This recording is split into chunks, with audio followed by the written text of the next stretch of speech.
Abolitionist for Everybody is a podcast that tackles the sometimes difficult conversations around prison abolition. I'm Crystal. And I'm Graham.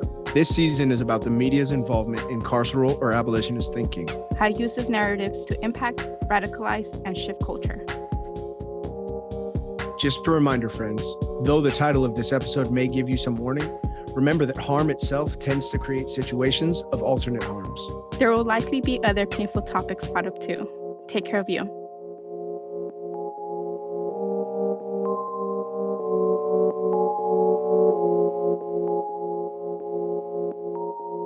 Welcome, everyone. Today we will be talking about protests. And for this topic, we are joined by Alec Karakatsanis. And Alec, can you please go ahead and introduce yourself to the listeners and let us know what comes to mind when you think about protests and the media? Hi, I'm Alec Karakatsanis. I'm a civil rights lawyer and former public defender, and I'm the founder and executive director of an organization called Civil Rights Corps that does big picture systemic civil rights litigation challenging the injustices of the criminal punishment bureaucracy. So when I think about protests, when I think about the role of the media, I think about how the media tends to distract people from the truly important things that are going on in our society and tends to try to preserve status quo distributions of wealth and power by minimizing the importance of or effectiveness or urgency of various social movements and mass protest movements, and to normalize injustices that should be shocking, that should shake us to our core, but really desensitize us to them. And I see the media as playing a really important role in doing that, and I'd love to talk more about it with you all. Well, thank you for joining us. And right off the bat, one of the first things that, Graham and I have talked about in our previous conversations is the differences between using the language of protests and riots. So I was wondering if you had any thoughts about how the media uses those words and who they typically associate that language with. Yeah, the language that the media uses to describe what people do affects how we think about those people and about the causes that they're fighting for.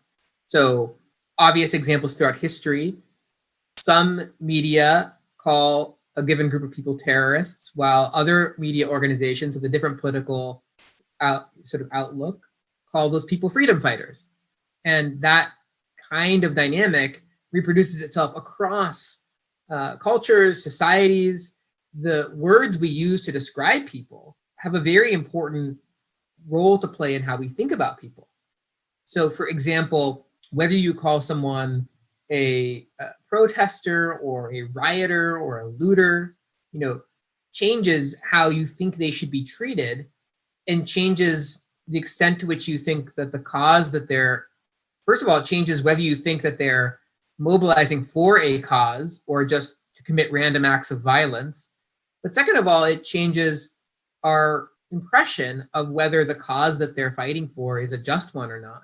And I think that's really important. And so you can see throughout the last 20 years, the media consistently uses different words to describe group-based behavior of wealthy people, of white people, of conservatives, of leftists, of union laborers, of non-union laborers. There's different terminology that's used to describe many different mass protest movements depending on who they are.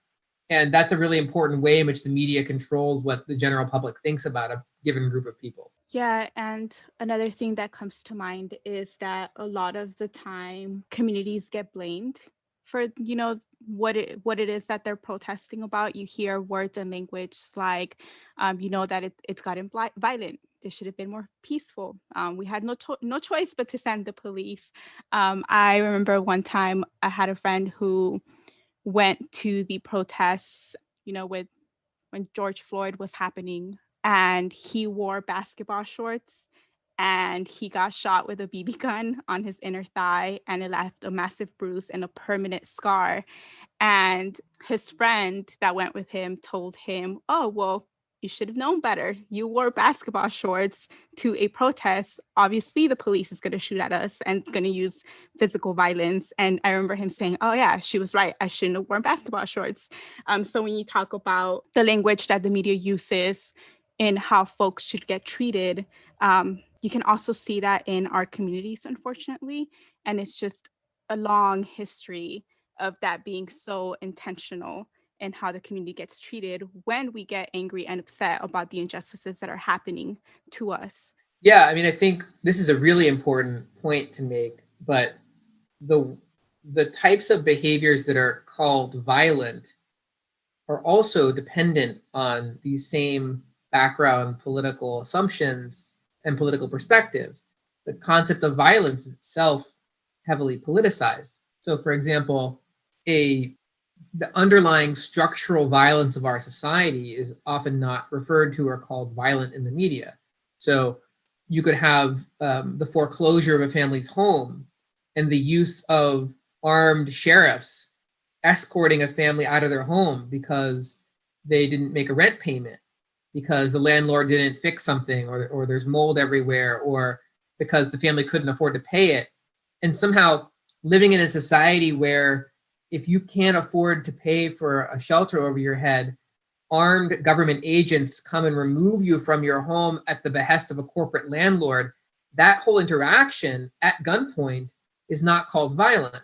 But a group of people standing outside the house as Muhammad Ali used to do famously in Chicago, preventing a poor family from getting evicted by sheriffs, that is now called an act of violence.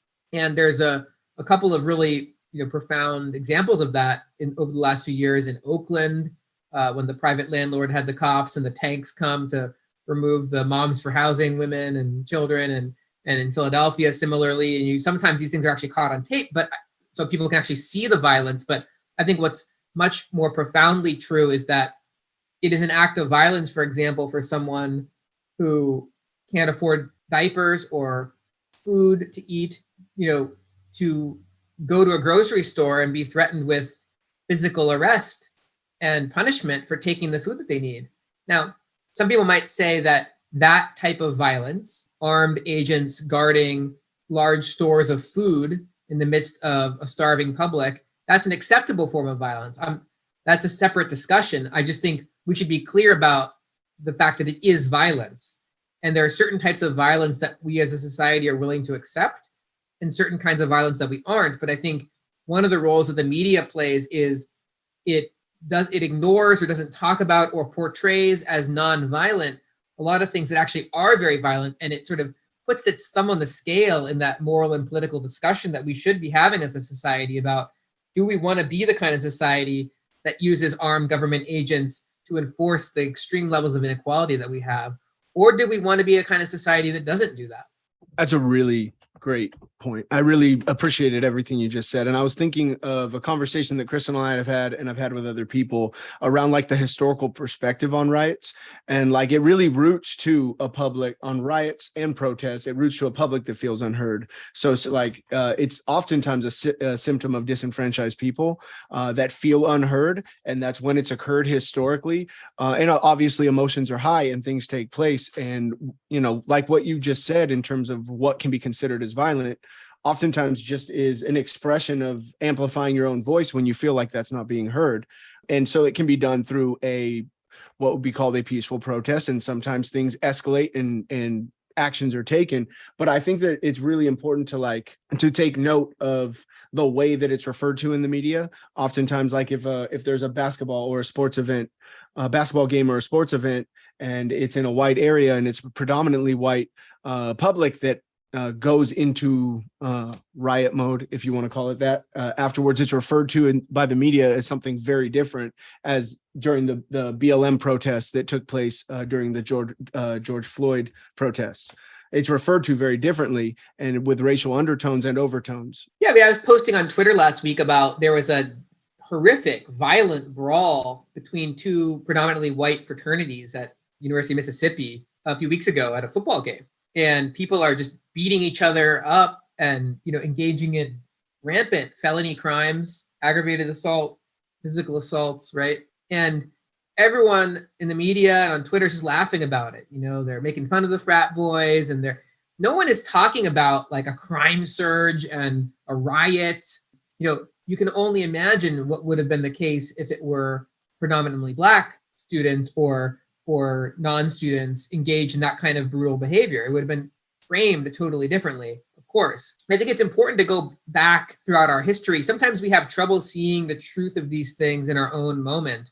But if you just go back to like the civil rights movement, for example, and you look at the protests that took place throughout the civil rights movement, and a lot of what was being protested against were daily acts of violence. So a family trying to eat dinner at a restaurant, escorted out by security guards, escorted out by police and sheriffs, enforcing laws that said that you couldn't eat in certain places because of your skin color, right? Or you couldn't sit in a certain place on a bus, or protesting lynchings and brutal beatings and all kinds of deprivation throughout employment, school, every corner of life. There were discriminatory practices enforced by armed government agents at the end of the day, right? There was the daily violence, of course, of police in Black communities, etc. You get the point. When protests break out against those daily acts of violence, it's the protesters that were portrayed as violent rioters. Back then, you saw police responding with dogs, with water cannons, etc. And still, in the media of the day, it was the protesters that were portrayed as violent. And so it's really important to understand that, like, oftentimes where you draw the line, where you begin looking at a problem, do you look at the violence that led to a protest? Because another way to think about a lot of those protests is acts of self-defense. These are communities that are saying, we have to come together to stop the daily violence that's happening against us. And that tends to be a problem that conservative and white and moderate Americans see really easily in, say, for example, the military context. They believe very strongly that if the United States feels some kind of a threat to itself, it has the right to go invade another country or drone kill people in other countries or overthrow their democratically elected government, right? They even seem to believe that if the United States could make a lot of money off of oil or other sort of corporate endeavors in those countries, that the United States has the right to engage in violence there. We saw that throughout the CIA and the military's role in Latin America. Those were portrayed and defended to the public by mainstream media as acts of self-defense. And in fact, the government even renamed the Department of War to be the Department of Defense. And that was done as an act of propaganda because it became not as cool to like start declaring war on other countries. They needed to reframe what the US was doing as acts of self-defense. But the civil rights protests were not framed as acts of self-defense. Now, obviously, there's many differences. I'm not making a perfect one-to-one analogy, but what I'm sort of teasing out is a very general point that like the violence that poor communities engage in response to systemic structural violence is often called violence and is not viewed of as in the same way as acts of violence that are committed by wealthier interests in our society. I was thinking also of the televised response to January 6th and how different that response would have been. Crystal and I were talking about this yesterday, how different that response would have been if it was BLM on the steps of the Capitol, how the police response would have been different, and the media representation of what happened would have been completely different. It certainly wouldn't have gone on for 4 hours. That I know. It would have been quelled probably very violently, and it would have been portrayed, just as you said, as a justifiable response on the part of the police, the Capitol Police, etc. So I think that's really interesting. Thank you for saying that. Alec, one of the things that we talked about in season 2 was the different things that we can keep in mind when we are consuming this media. Do you have any, advice or guidance on what folks can keep in mind when they are consuming media in regards to protests? I think the first thing is to learn about historically how this stuff has been portrayed and distorted. Because it's one thing to notice it happening a few times in our current times and looking at how the media covers things now, but you can't really grasp it until you see the relentless historical way in which wealthy and powerful interests have consistently tried to turn the sort of middle of the road people in our society who don't pay much attention to this stuff against left-wing movements by using language, characterizing it as violent, etc. So I think studying some of that history, one of my favorite books about this in general, I think, is Our Enemies in Blue, which is a particularly important study about the history of US policing, and it has a lot of examples about this kind of thing as well. But I also think it's important to develop political education around, for your friends, your family, your coworkers, around critically reading the news, around how to engage in like understanding the biases that the news has. And there's an organization called Interrupting Criminalization, which is now putting out a variety of materials about how not to be a propagandist, which is really, really useful. I myself publish a Substack newsletter that's free called Alec's Propaganda Newsletter, which is all about how the media covers not just protest, but issues of safety and crime and justice in a way that is an attempt to justify and preserve status quo distributions of wealth and power. Another great book I love is We Do This Till We Free Us by Mariam Kaba, which is has lots of great anecdotes and stories that I think are really important in understanding the vital role, not just of protests, but of broader organizing generally around a shared abolitionist politics. And I think what's really vital about this is none of these problems are solvable alone. We have to come together with other people in our communities. We have to build networks of mutual aid and solidarity. And only by coming together and reading together and studying together and organizing together are we going to be able to change some of the narratives about what these movements are doing. And I think that's like absolutely vital. Alec, I read some of your work, and I was at the propagandist webinar last week. And I'm curious to know how you prevent from doing these things when you're writing your own work. Like, how do you not fall into the same things that a lot of the media is doing? Well, let me just say that as a creature of our culture, I'm not immune to this stuff. We are living in a really violent, really unequal culture. And in order to create a society with this much inequality, this much suffering, this much violence, our society has to cultivate in all of us certain myths and certain assumptions and certain attitudes and certain beliefs that if they don't make us okay with or even celebrate our society, they make us desensitized to how bad it can be for so many people.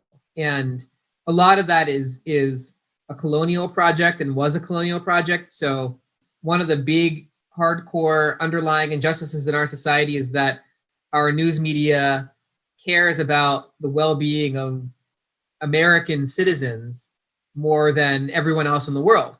And so it ignores a lot of the violence and suffering that are caused around the world for people in the US to live a certain lifestyle.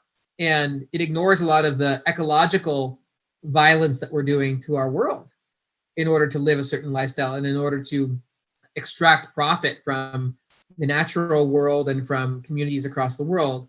So I'm not immune to it. All of us are engaging in it every single day, even by omission.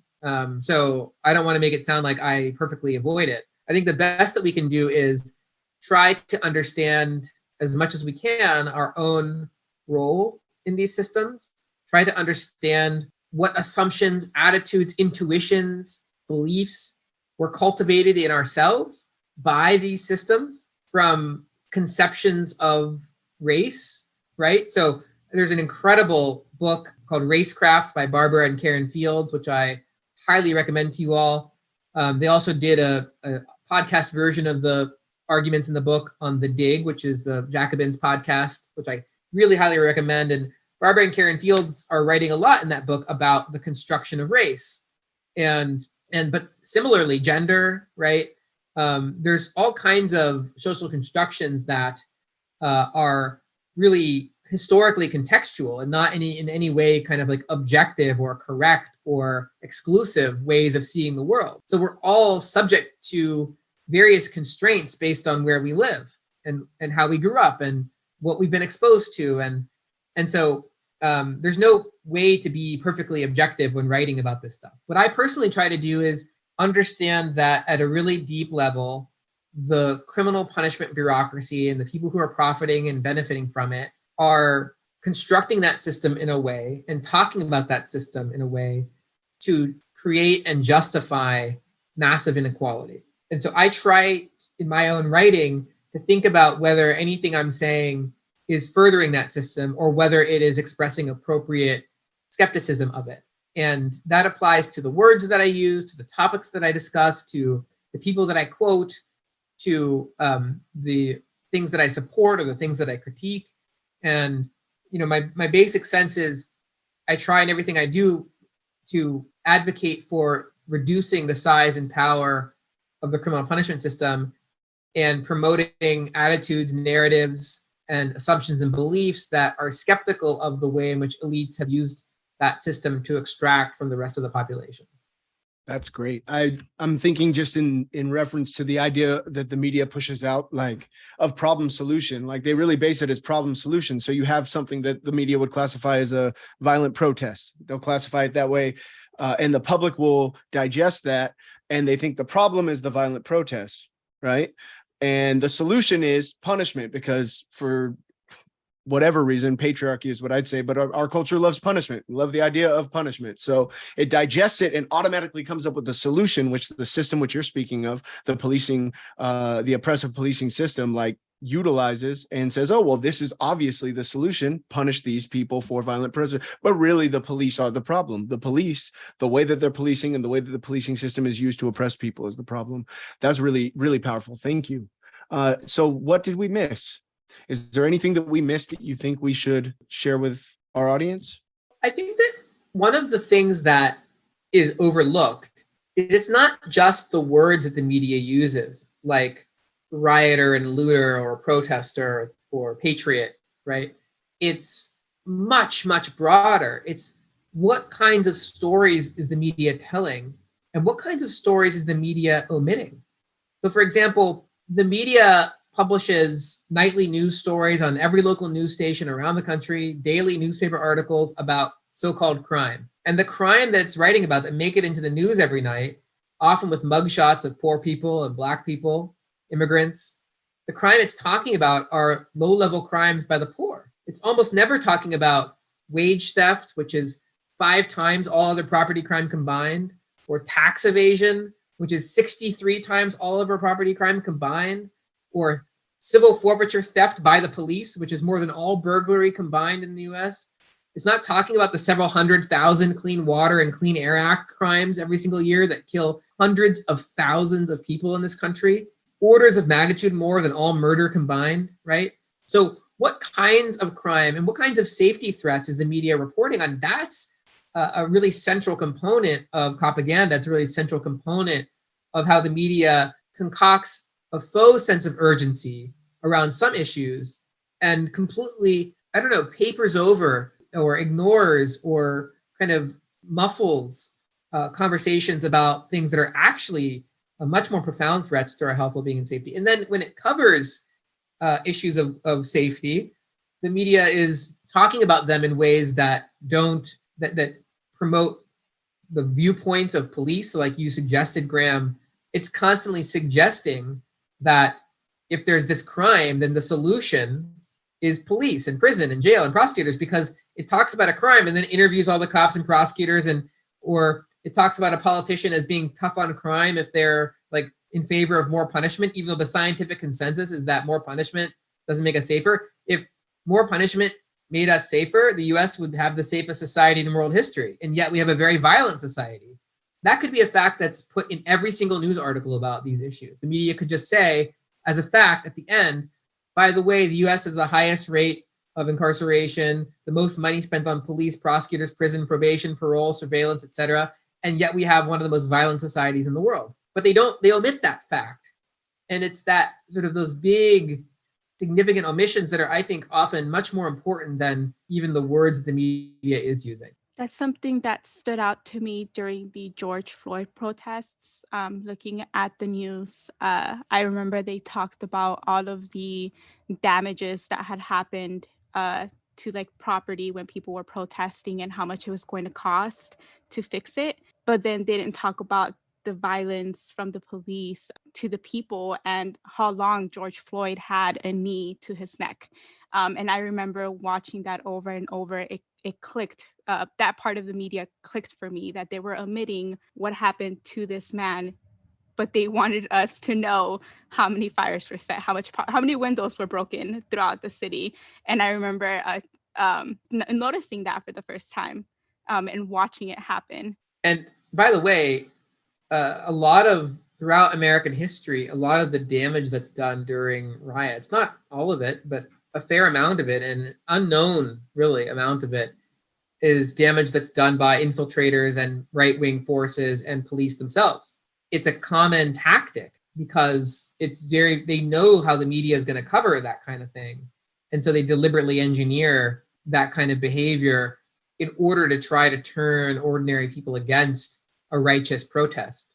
And that's another thing that's like not really, there are investigative news articles over the years about that problem, but it's not something that the media is consciously talking about when it's reporting on protests like that, usually.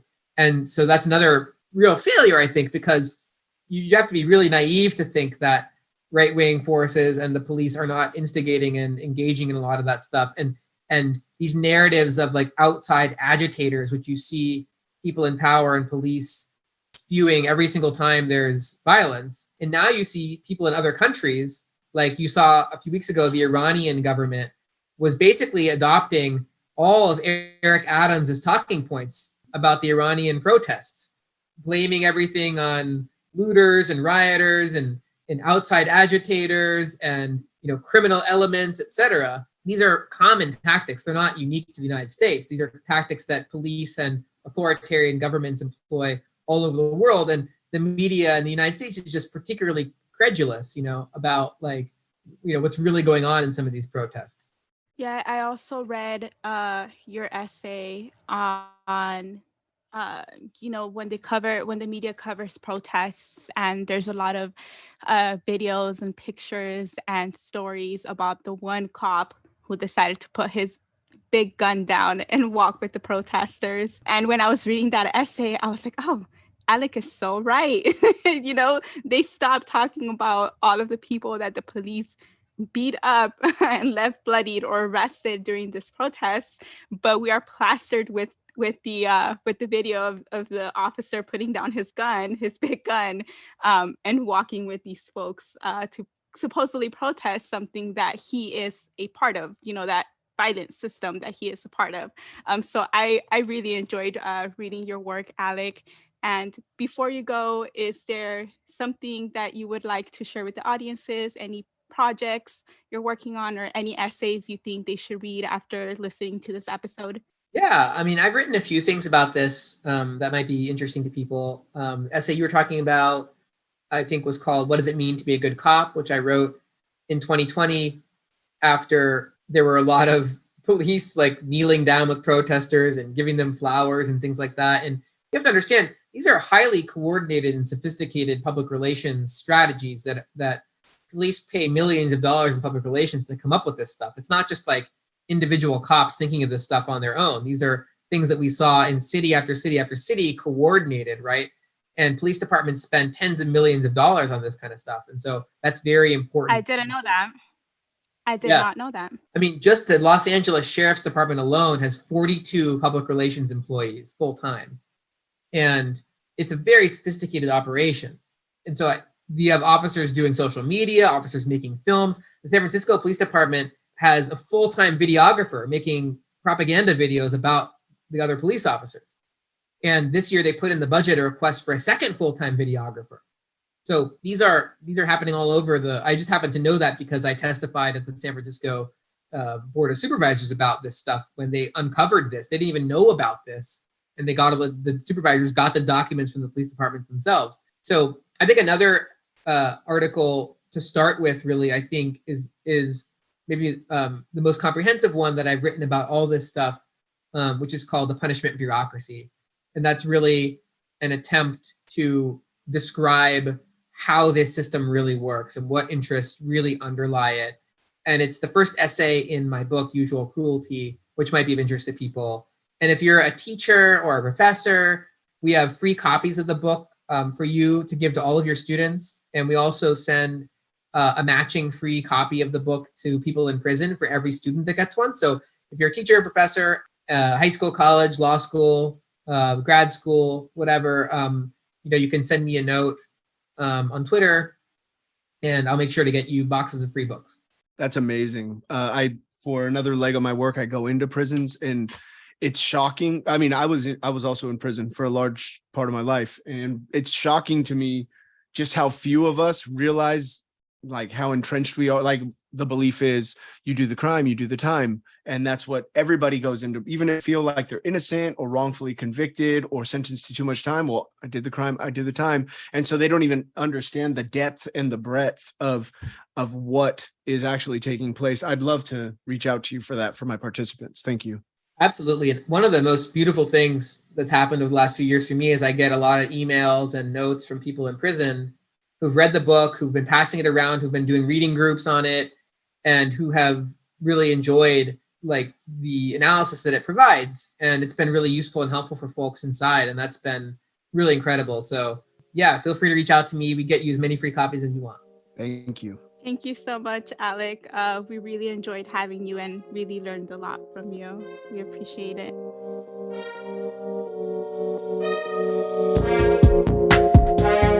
You've been listening to Abolitionist for Everybody.